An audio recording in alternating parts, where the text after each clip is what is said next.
Nous sommes en train de débattre d'un sujet depuis quelques jours déjà sur le Make Africa. Selon vous, à quoi ressemblera la ville africaine de demain si elle est pensée par les Africains? Alors, en tout cas, merci pour la question, merci pour l'invitation. Ce serait ambitieux face à une question comme ça de donner une réponse. Elle est complexe. Moi, je pense que la ville africaine sera une ville qui répondra aux besoins des Africains qui y vivent si elle est conçue et construite avec les Africains.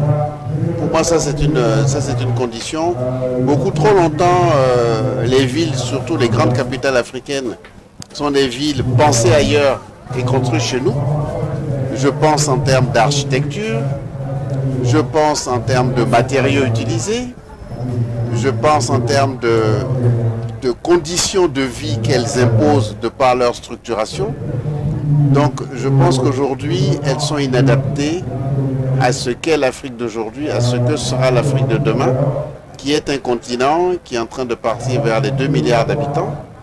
Donc je pense que la réponse à la ville africaine de demain, c'est une réponse architecturale, certes, mais c'est une question sociétale, c'est une question de matériaux locaux utilisés, c'est une question de prise en considération du réchauffement climatique, c'est une question de réalité du mode de vie africain.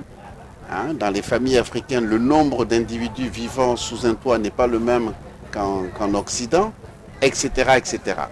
Donc c'est une question multiple qui invite à une seule chose, c'est que ceux qui sont en responsabilité de créer les conditions pour que les villes qui sont construites aujourd'hui en Afrique répondent aux besoins d'aujourd'hui et de demain, doivent intégrer dans les réflexions ceux qui vont y habiter et ceux qui participent à la construction, que ce soit les promoteurs, que ce soit les architectes, que ce soit les fabricants de machines qui peuvent être utilisées pour les constructions, ou que ce soit les urbanistes, ou que ce soit les habitants eux-mêmes.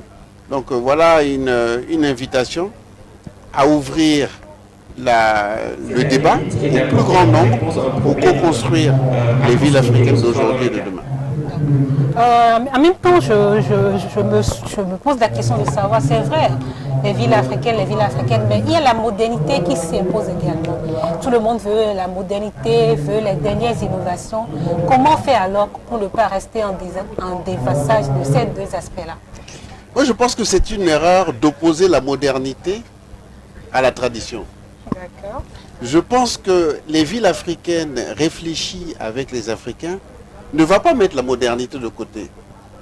Elle va intégrer la modernité à ce qu'est l'Africain, dans sa façon d'être, dans ses valeurs, dans sa façon de vivre, dans son écosystème. En parlant de modernité, moi je vais vous donner un exemple d'un projet que nous accompagnons à la Maison de l'Afrique depuis quelques années. Depuis 2019, je m'intéresse à la question de l'impression 3D. L'impression 3D peut être considérée comme une innovation, puisqu'il s'agit d'une machine qui va imprimer des maisons. Voilà que nous accompagnons une association pour laquelle nous allons lever des fonds là, au mois de décembre, pour financer la réflexion d'une maison qui est à Silakoro, c'est du côté de Kong, dans le nord de la Côte d'Ivoire. C'est une des dernières bâtisses du XIIe siècle qui était construite par des femmes.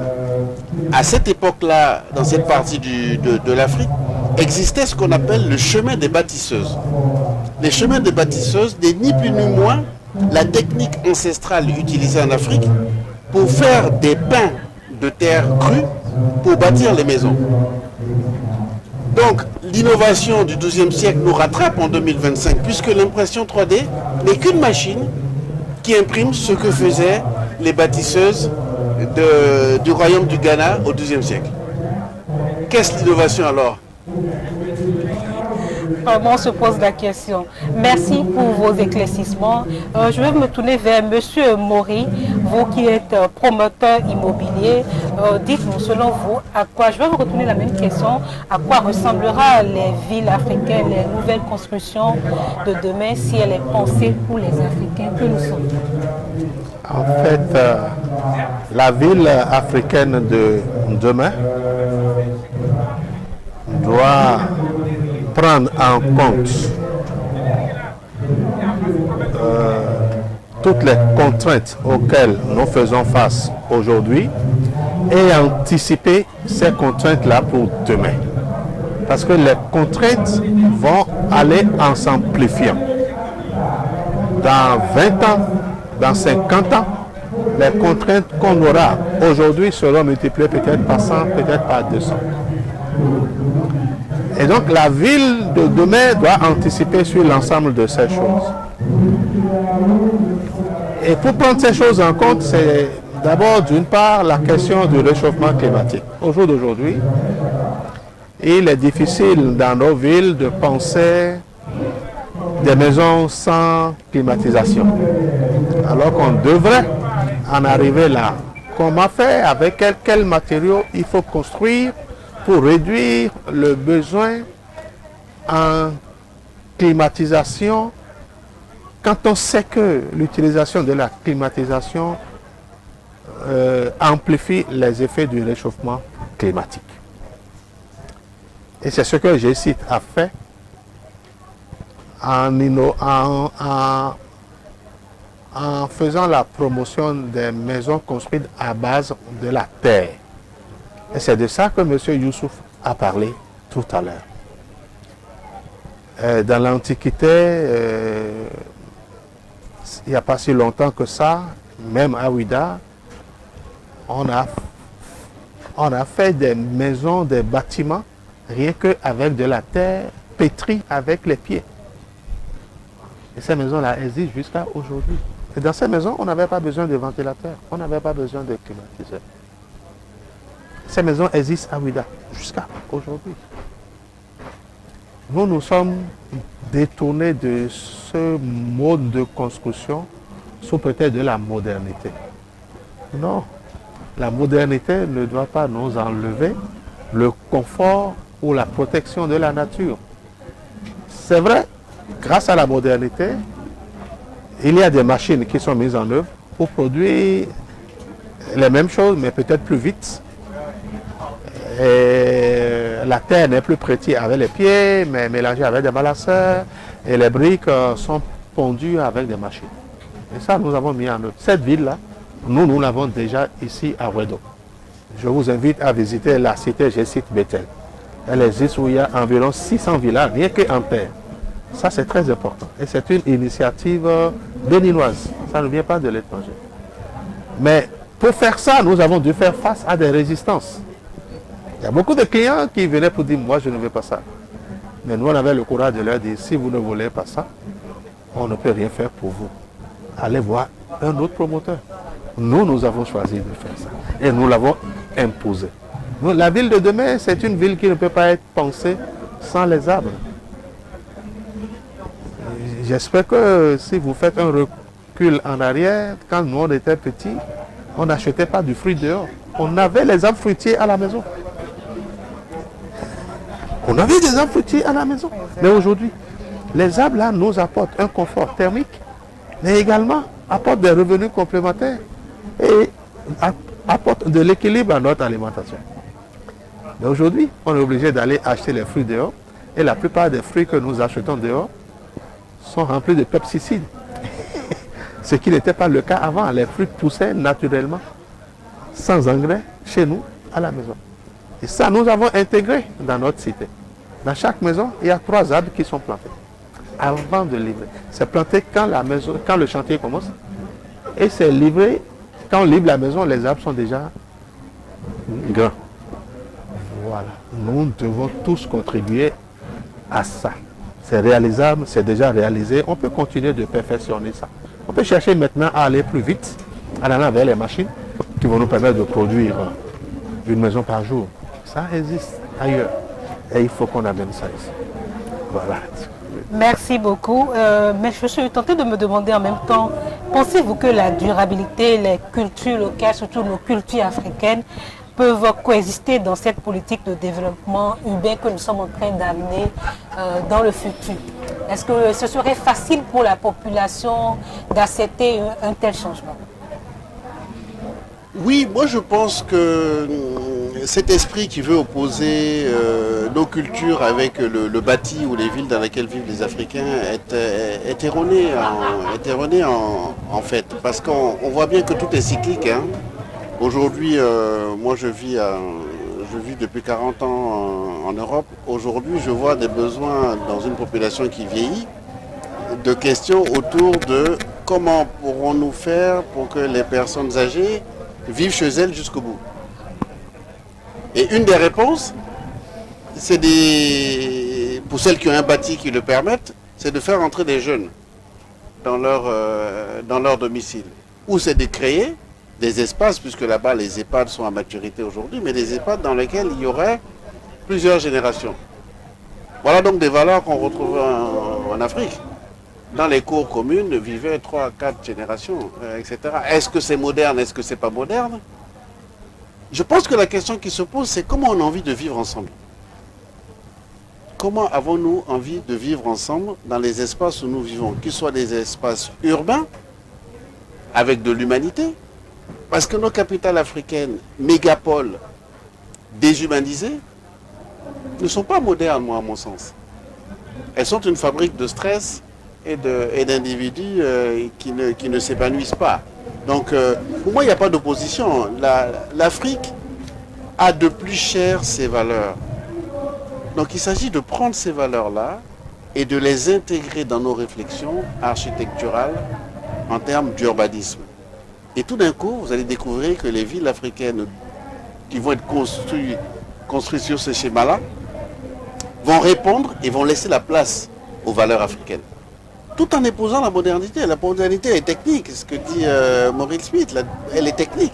Elle permet d'aller plus vite, elle permet de rendre le travail moins pénible, par exemple.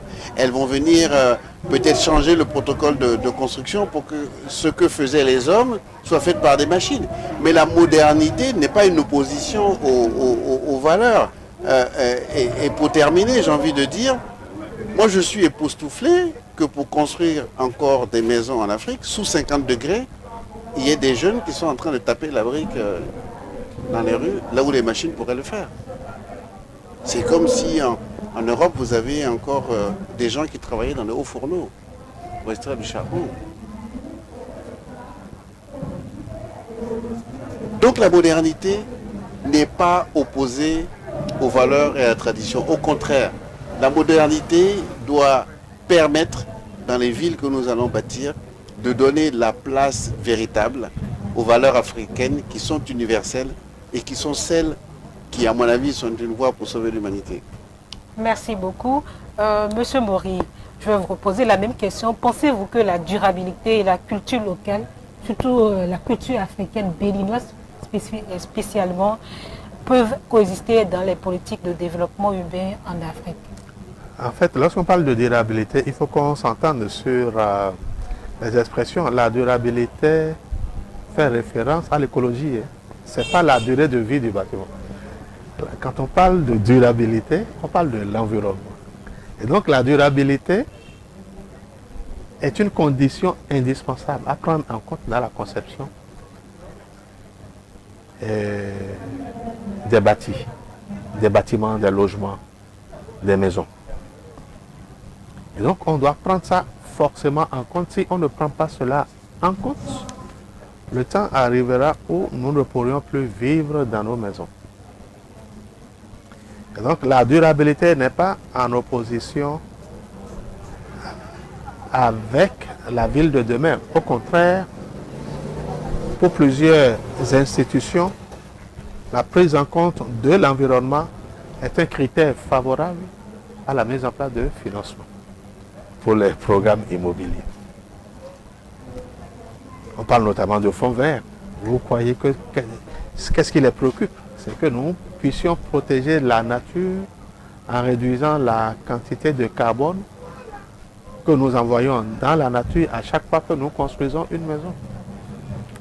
Et c'est de cela qu'il s'agit. Et donc, la modernité va également dans le même sens. On veut moderniser les process en allant, par exemple, vers la construction rapide. Et cette construction rapide doit en même temps remplir la condition de la durabilité. Et ce sont les axes sur lesquels nous avons déjà travaillé. Et les solutions existent. Sans faire de publicité à une entreprise, mais les solutions existent. Et donc, il s'agira maintenant de les appliquer dans notre environnement. Et nous y travaillons déjà. Nous allons le faire. Merci beaucoup. La dernière question pour vous deux. Un conseil alors, ou soit un appel à la jeunesse pour qu'ils comprennent l'utilité vraiment, et en même temps aux décideurs pour qu'ils comprennent vraiment l'utilité, le bien fondé de ces questions que nous traitons. Oui, l'appel que moi j'ai envie de lancer du haut de ma responsabilité à la Maison de l'Afrique, c'est une fédération d'intelligence, de compétences, de moyens pour que l'Afrique trouve ses solutions en coopération. Alors, forcément, moi je réfléchis en panafricain puisque je dirige une agence d'intelligence stratégique qui appartient à 10 pays africains. Donc, j'ai un leitmotiv qui est extrêmement difficile à mettre en œuvre parce que je porte quelque chose qui vient en opposition de 4 siècles de division que l'Afrique a connu. Je suis convaincu que désunis, nous n'aurons jamais de solution aux enjeux qui attendent chacun des pays africains.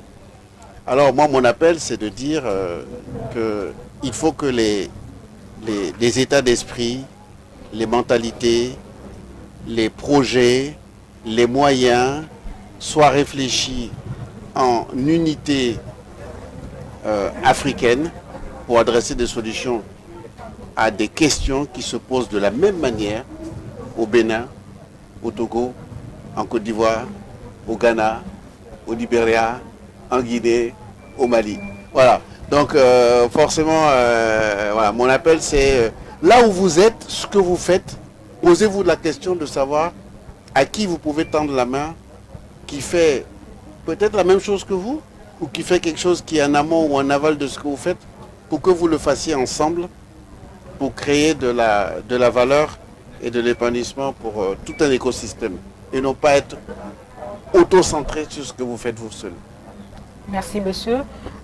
Monsieur Maury, la même question. Un conseil ou un appel à l'action à la jeunesse pour qu'ils comprennent l'utilité de ces nouvelles technologies, de ces nouvelles choses qui s'intègrent. Mon appel à la jeunesse et aux États.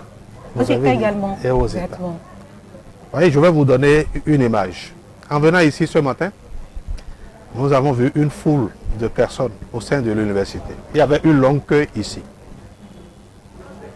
Beaucoup de gens, parmi vous, vous avez vu des étudiants. Mais moi, je ne voyais que des maisons. Comment loger tout cela? Moi, c'est l'idée que ça m'inspire. Quand je regarde ça, je dis, comment on fait? C'est les propriétaires dans 5 ans, dans 10 ans. Ils auront un emploi, ils auront les revenus suffisants. On va les loger où? C'est la problématique à laquelle il faut qu'on pense. Et c'est la réflexion que et les jeunes doivent faire et les États également doivent faire. Et je lance cette réflexion-là. Où allons-nous loger la population de demain? Et comment? Et à quel coût? Et sous quelles conditions? Si on apporte les réponses aujourd'hui, demain, on va faciliter la vie à cette jeunesse-là, à ce nombre de maisons non encore bâties que j'ai vues aujourd'hui. Voilà. Merci, merci monsieur, merci. Je vous rappelle que nous avons reçu pour cet entretien monsieur Youssouf Kabara, DG Maison de l'Afrique panafricaine qui réside à Paris, et monsieur Maurice Smith, fondateur de CGIT Bénin, PDG du groupe Boldig Afrique et également promoteur immobilier. Merci d'avoir répondu à nos questions, merci de nous avoir éclairé par rapport à cette thématique qui est aussi bien importante pour l'Afrique. Voilà, chers internautes, nous vous remercions de nous avoir suivis pour cette entrevue en direct du studio plein air de Make Africa. Merci pour l'écoute et à la prochaine pour d'autres sujets encore plus intéressants.